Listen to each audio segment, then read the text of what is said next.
Mga opisyal, tawagan nyo ang mga sundalo dun sa Forbes Park, dun sa labas. Sabihin nyo, magtanggal sila ng magazine. Magtanggal sila ng magazine. Kaya, nung dumaan yung ranger doon, mga nag-rebelting sundalo, sila yung may bala, yung baril. Sila. Pero yung mga sundalo ng Cory government, wala silang bala. Bakit ginawa yung desisyon na yun? Bakit ginawa? Para hindi magkasakitan, para matapos na. Kaya yun ang nangyari. Nakabalik, peaceful, tapos. Pero bakit ako umalis sa servisyo? Binibigyan kami ng medalya, Distinguished Conduct Star. Hindi ko sinuot yun. Never kong tinanggap yung award. Lahat sila nagkaroon, ako lang ang tumanggap. Bakit? Kasi hindi sinunod ng gobyernong Cory yung usapan na hindi tatanggalin ang Ranger Regiment. Kinulong ang mga sundalo namin. Kinulong lahat. Tumiwalat ang gobyerno ito sa usapan. Kaya walang kagana-ganang kausap ito, sabi ko. Kaya umalis ako sa serbisyo. 1995. Ayoko nang isugal yung buhay ko para sa ganyang klaseng gobyerno na hindi marunong sumunod sa usapan. Ano yung usapan ngayon ng gobyerno? Sinabi, bababain ang bigas. Sinabi, pagpapatayo ng bahay. Sinabi, continuity. Sinabi, walang korupsyon. Ano meron niya? Korupsyon, babaliktaran.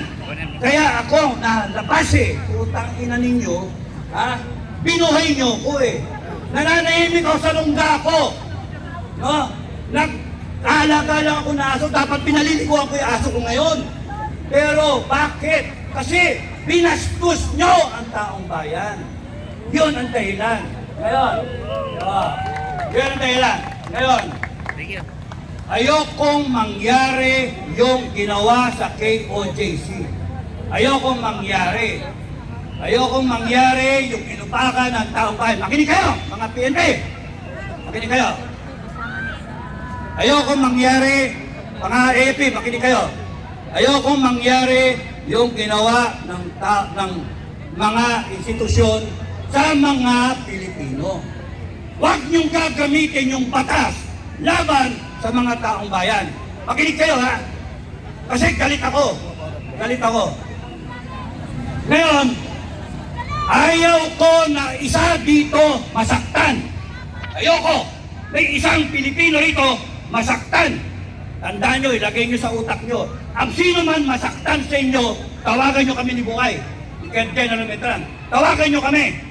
The moment na may isang Pilipino rito, ang masaktan, isa lang ang requirement ko. Strike one lang. May isa lang pokpokin dito, may isa lang itirgas dito, may isa lang iposas dito. I will declare a people's revolution. Lahat tayo. Kung ayaw ninyo na ang taong bayan, kung ayaw ninyo yung taong bayan ay magalit sa inyo, kung ayaw ninyo, umalis kayo, lumayo kayo. Your purpose here is to serve and protect. You protect the people. Hindi yung kayo ang magsasakit sa tao. Hindi yung kayo ang mambabambo, ang titirgas kayo. Subukan nyo, isa lang. Alam nyo ba, that's my first order. Isa lang ang saktan dito, sabihin nyo sa akin. Tatayuan namin kayo. Isa lang. Kaya pagka meron dito na masaktan, meron dito, it will be in effect a people's revolution. And babalik ako sa gobyerno. Mag-a-apply ako sa gobyerno. Babalikan ko kayo lahat sa gobyerno. Mag-a-apply ako janitor.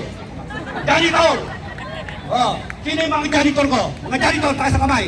Dami kong janitor. Taas sa kamay. Alam niyo bakit janitor applyan ko? Lilinisin ko ang angas ng gobyerno. Lilinisin ko ang bulok na sistema. Papatayin ko lahat. Kaya nga, ang isipin ninyo, kailangan ko ang sovereign will ninyo. Ibalik natin ang death penalty. Balik natin. Ang sino man gumalaw sa inyo, kaaway natin. Huwag kayong papayag na upakan tayo. Mag-borjolate ako. Huwag kayong papayag na upakan kayo. Huwag. Huwag na huwag. Bansa nyo to. Bansa nyo to. Hindi kayo alipin sa bansa ninyo. Hindi kayo kriminal sa bansa ninyo. Ngayon, pangalawa. 2-3 araw ko nang pinipigilan ang FGF sa Mindanao. Kating-kati na sila. Kaya sinabi ko sa kanila, kung merong masaktan dito, babaklas ang buong Mindanao. Babaklasin na. Totoo yan. Nakahanda sila. At kung gusto ninyo ng civil war, magkakaroon tayo ng civil war. Putangin na ninyo. Tatakutin nyo kami. Tangin na ninyo. Saan galing ang kapangyarihan? Saan? People of the Philippines. Sa taong bayan. Saan? Sino nag-aproba ng konstitusyon? Taong bayan. Sino ang sumumpa sa konstitusyon? Presidente, down the line. AFP, PNP, Presidente, Vice President, Senator, Congressman. Lahat kayo sumumpa na you will uphold the Constitution. Anong ginagawa nyo? Bakit nyo binababoy? Tama ba na ang mandate ninyo ay kumampi kayo sa dagadik? Tama ba na kumampi kayo sa magnanakaw, sa mga buhaya? Tama. Kaya kung ako at kami, hindi kami pwedeng janitor para linisin. Mag-apply kami sa slaughter. Alam niyo yung slaughter? Makatay ng baboy! Makatay ng baboy. Upakan namin lahat. Baboy naman, binaboy tayo. Kaya, tandaan nyo mga kababayan, isa lang ang saktan sa inyo. Isa lang. Why? Because sa FGF, ang aming simulain at ang aming usapan, we protect each other. It is about time that the Filipino people protect each other.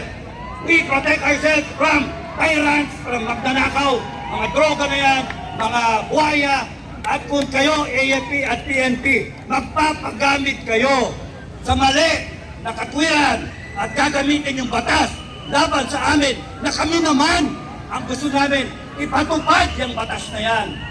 Eh bakit nyo kami aawayin? Isa lang ang pukpukan nyo sa amin, isa lang masaktan. Pukpukin mo si Badong. Lahat kayo, lalabanan namin. Sino? Si Badong, pukpukin. Sana si Bilwang.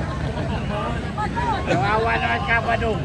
Ngayon, tama ba, pagka nakasakay kayo sa sasakyan, na pagka flat tire na, papaandarin nyo pa yung sasakyan? Hindi! Tama ba na ipipilit paandarin yung sasakyan? Kung sino man yung driver na yan, patatakbo yung sasakyan? Hindi. Anong gagawin? Normal. Ipapalit mo yung spare tire. Sino ang spare tire ngayon? Si Sara! Si Sara. Okay? Pagkapalpak yung inyong gulong na umaandar tayo, hindi pwedeng ipilit natin at kakabog-kabog na gayon. Ang buntis makukunan. Hindi pwede tayo makakaabot sa paroroonan natin kung ang ating gulong ay flat. Palit ang spare tire. Malulubak tayo. Ngayon, Madam Inday Sara, ang mga tao ayaw ng ganito. Ang mga tao, ang gusto ng taong bayan, tapusin natin to. Bukas, pagka araw ni Bonifacio, lumaban tayo, tumayo tayo. Pagka kayo pinukpok, mag-declare nga ako ng People's Revolution, bumalik kayo, may dala-dala kayong itak, bolo, baril kung gusto ninyo. We will protect ourselves. We will protect ourselves. Kaya ang unang putok, tandaan niyo yung kwento ko, sa Makati, ang unang putok manggaling sa gobyerno, hindi doon sa mga nagre-rebelde. Yun yung kwento ko. And naayos ang sitwasyon noon. Lahat sila may bala, may baril. Pero naayos.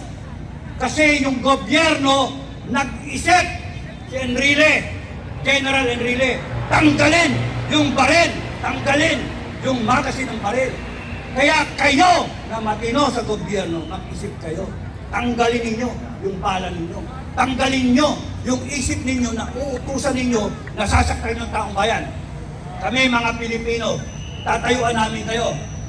Ang isa pa, gusto kong i-announce na ang KBL KBL under the leadership of Commander Aguila, Rodel Dupaya, aka Commander Aguila from Cagayan, yung organisasyon ng KBL ay kinusan ng mga bagong leader sa Pilipinas mula Luzon, Visayas at Mindanao.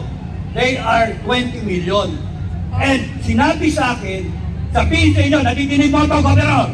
Natidinig mo ito, Commander Aguila. Alam ni Marcos to. Sinasabi nila na sila, they are na-address nila ang kanilang suporta kay Bongbong Marcos. Ang KBL, all 20 million, sabi ni Commander Aguila.